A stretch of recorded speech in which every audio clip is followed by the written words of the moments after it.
Sir আসসালামু আলাইকুম। ওয়ালাইকুম আসসালাম। বসেন। কি নাম আপনার? স্যার সোহাগ চৌধুরী। আপনার বাবার নাম? স্যার আশরাফ চৌধুরী। আশরাফ চৌধুরী।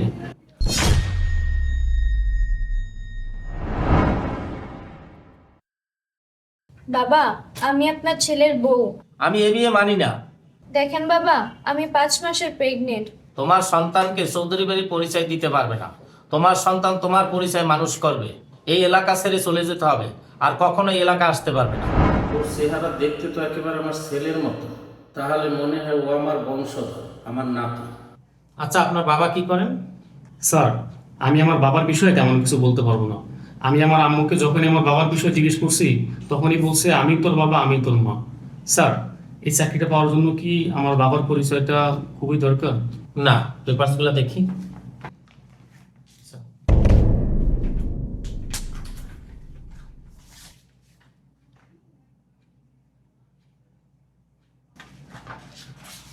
দেখেন, আপনার ইন্টারভিউ নেওয়া হয়ে গেছে, আপনি সিলেক্টেড। কি বলেন স্যার? আপনি তো আমাকে কোনো প্রশ্নই করলেন না, আমি কিভাবে সিলেক্ট হলাম? দেখেন, আপনি পেপারসে যে যোগ্যতা নিয়ে আসছেন, শুধু ওই পোস্টের জন্য না, আপনি আমার এই এমডি চেয়ারে বসার যোগ্যতা নিয়ে আসছেন।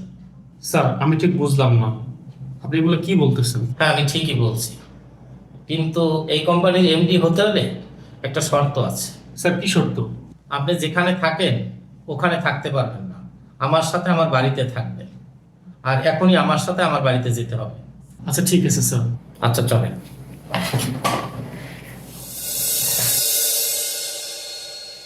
আসেন, ভিতরে আসেন।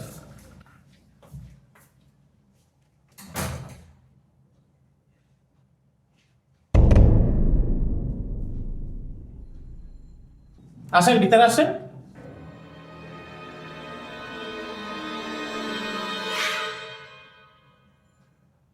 স্যার কি ব্যাপার, আপনার বাসায় আমার ছবি? এই ছবির কথা বলছো?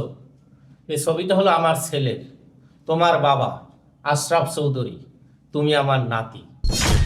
কি বলেন স্যার, এটা আমার বাবার ছবি? তো আমার বাবা এখন কোথায়? আমার ছেলে দেশের বাহিরে থাকতো, দেশে আসার পথে বিমান দুর্ঘটনায় ও মারা যায়। আমার বংশের প্রদীপ বলতে এখন তুমি, এই জন্যই আমি তোমারে আমার বাসায় নিয়ে আসছি। তাহলে স্যার আমার মায়ের বাড়িতে থাকে না কেন? সেটা অন্য আর একটা ইতিহাস, আর একদিন বলবো। আচ্ছা ঠিক আছে স্যার, আজকে তাহলে আমি আসি, কালকে থেকে আপনার এখানে থাকবো। না ছান না, দাদু বলো, তুমি হলে এই চৌধুরী বাড়ির একমাত্র উত্তরাধিকারী, আমার নাতি সোহাগ চৌধুরী। দাদু, দাদু আজকে তাহলে আমি আসি। আসসালামু আলাইকুম। ওয়ালাইকুম আসসালাম।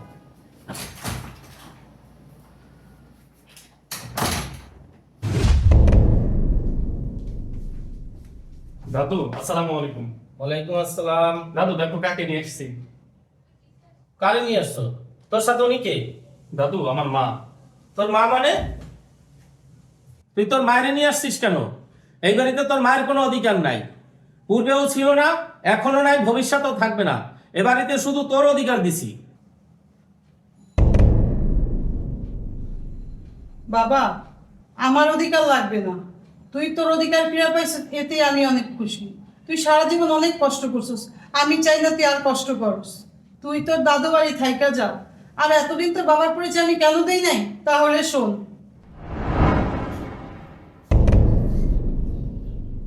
বাবা আসসালামু আলাইকুম। ওয়ালাইকুম আসসালাম। তুমি কে? কে বাবা? কিসের বাবা? বাবা, আমি আপনার ছেলের বউ, আমার নাম তিশা। ও, তুমি সেই মেয়ে? আমি এ বিয়ে মানি না। তুমি আমাদের বাসায় আসছো কেন? আমি তোমাকে কখনোই পুত্রবধূ হিসাবে মেনে নেব না। এটা তোমার জন্য একটা যুদ্ধ, ধনী গরিবের যুদ্ধ। আমার ছেলে যদি তোমাকে মেনে নেয়, আমি ওকে কখনো মেনে নেব না। ওর কাছে যাও। দেখেন বাবা, আমি 5 মাসের প্রেগনেন্ট।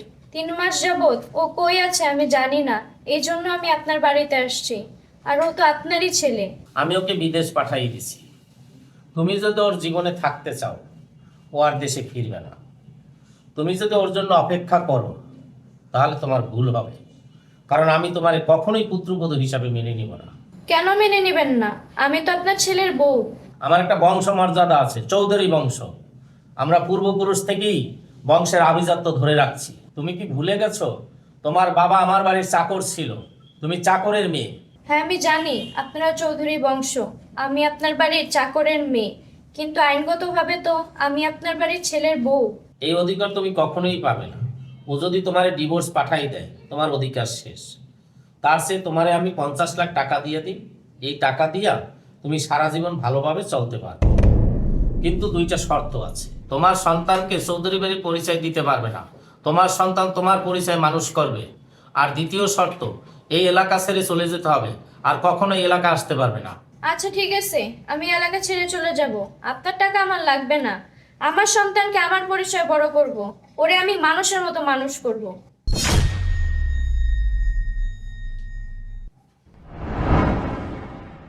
এই তোর দাদুর জন্য। দাদু, যে বাড়িতে আমার মায়ের অধিকার নাই সে বাড়ির অধিকার আমার দরকার নাই।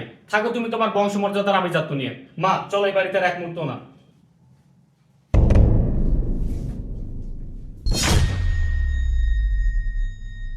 আমার বংশে তো আর কেউ নাই। আর মারা গেলে আমার সয় সম্পত্তি কে খাবে? আর বংশের ঐতিহ্য ধৈর্য রাখা বা কী করবো যদি বংশই না থাকে? না, আমি যাই, আমার বংশের প্রদীপ নাতিটাকে ফিরেই নিয়ে আসি।